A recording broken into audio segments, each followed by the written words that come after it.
Digər mühüm bir məqam da məhz uşaqların rifahı ilə bağlıdır. Bilirəm ki, sizinlə bu barədə çoxlu söhbətlərimiz olub. Siz burada olmusunuz. Son günlər ərzində öz təcrübələrinizi qazanmısınız. Bu barədə biraz danışdınız, amma məncə mövzunun biraz daha dərinliyinə enmək maraqlı olardı. Uşaqlarla ünsiyyətinizi necə dəyərləndirirsiniz? Eyni zamanda uşaqların burada böyümə tərzini müşahidə etmək sizdə hansı təəssüratları yaradır?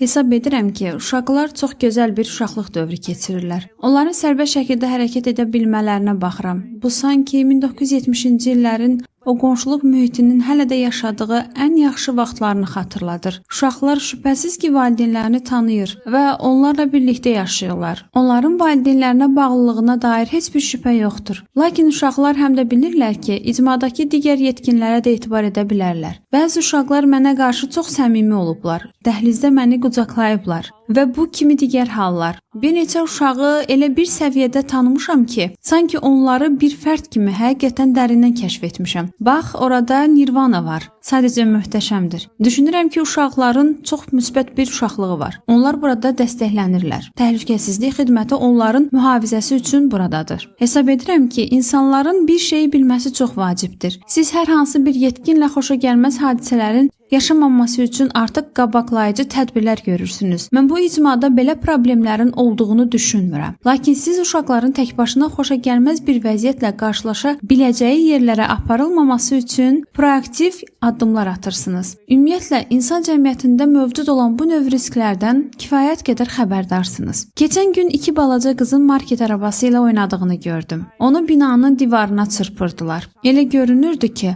aman Allah, indicə onlardan biri yıxılacaq. Mühafizəçi onlara yaxınlaşıb dedi: "Sürücülük vəsiqəniz haradadır? Əgər vəsiqəniz yoxdursa, o market arabasından düşün. Onu sürə bilməzsiniz." Möhtəşəm bir yanaşma idi. Uşaqları yerə endirdi. Onlar da sevinclə qaçıb getdilər. Uşaqdırlar da xoşbəxtdirlər. Orada vəziyyətə nəzarət edən, uşaqları izləyən insanlar var. Amma eyni zamanda uşaqların bir-biri ilə ünsiyyət qurmaq azadlığı da var ki, bu da məncə çox müsbət bir haldır. Yəni, həqiqətən zövqvericidir. Və daha bir şey qeyd etmək istəyirəm. Çünki bu barədə düşünürdüm. Gəlin hər şeyi açıq danışaq. Bir neçə gün əvvəl The Guardian qəzetində belə bir məqalə dərc olundu. Həmin məqalədə vurğulanan məqamlardan biri də sizin hasarınızla bağlı narahatlıqdır. Bu hasarla bağlı nəzərə alınmalı 2 məqamı demək istəyirəm. Bu hasar və darvaza siz bura gəlməzdən əvvəl də var idi. Bu mənada hasar və darvaza binanın tarixinə aiddir. Siz hasarı dəyişdirmək istəyəndə yerli rayonlaşdırma idarəsinin rəsmiləri ilə çətinliklərlə qarşılaşdınız. Amma hasarı söküb götürmək istəsəydiniz belə, böyük ehtimalla yenə həmin idarənin müqaviməti ilə üzləşəcəktiniz.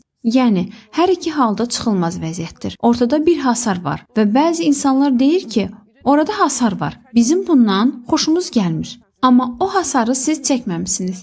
Əgər onu söküb çıxarmağa çalışsaydınız, bu dəfə də kimsə deyəcəkdi ki, hasarı sökməyin. Yəni, bu hasar bir zərurətdir. Çünki mülkün bir hissəsidir. Lakin digər nəzərə alınmalı məqam budur ki, burada nəzarət altında olan, amma hər addımı izlənilməyən, mikro idarə olunmayan 30-a yaxın uşaq sərbəst qaçıb oynaya bilir. Əgər hansısa bir darvaza olmasaydı, uşaqlar gəlin parka gedək, anama deməsək də olar, deyib çıxıb gedərdilər. Məsələn, 2 uşaq deyə bilərdi ki, gəlin velosipedlə yanacaq doldurma məntəqəsinə gedib konfet alaq. Başqa sözlə, hasarın olması və orada sadəcə azyaşlıların azıb getməməsinə nəzarət edən mühafizəçinin dayanması o deməkdir ki, bu uşaqların dostluq etmək, bir-birinə bağlanmaq və müstəqil olmaq üçün çox böyük bir ərazisi var. Onlar çölə də çıxırlar, kitabxana günlərinə gedirlər. Valideynləri ilə gəzintiyə çıxırlar. Bəzən onlarla səyahət edirlər. Yəni, bura onların içəri kilidləndiyi bir yer deyil. Axı, uşaq bağçalarının da darvazaları olur və o darvazalara nəzarət edən insanlar olur. Qızımın 2 yaşı olanda bir gün mən işə hazırlaşırdım. O isə sadəcə evdən çıxıb gedib maşına əyləşmişdi. Bir də baxdım ki, Anika haradadır? Çölə çıxanda gördüm ki, o maşındadır. Amma bir polis zabiti də öz maşınında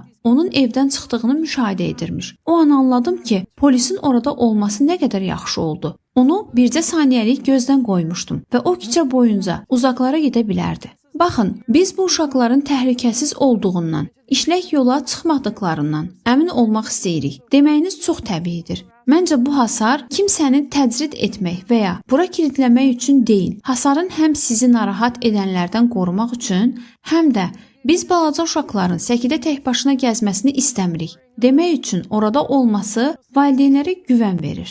Onlar uşağın pəncərənin önündə oynayır, hər şey qaydasındadır deyə bilirlər. Əks halda uşağın pəncərənin önündə oynayır, amma qorxuram ki, mülkün öz tərəfinə çıxıb gedər deyə narahat olardılar. Doğrudur. Əlbəttə, sözsüz ki, belə edərdilər.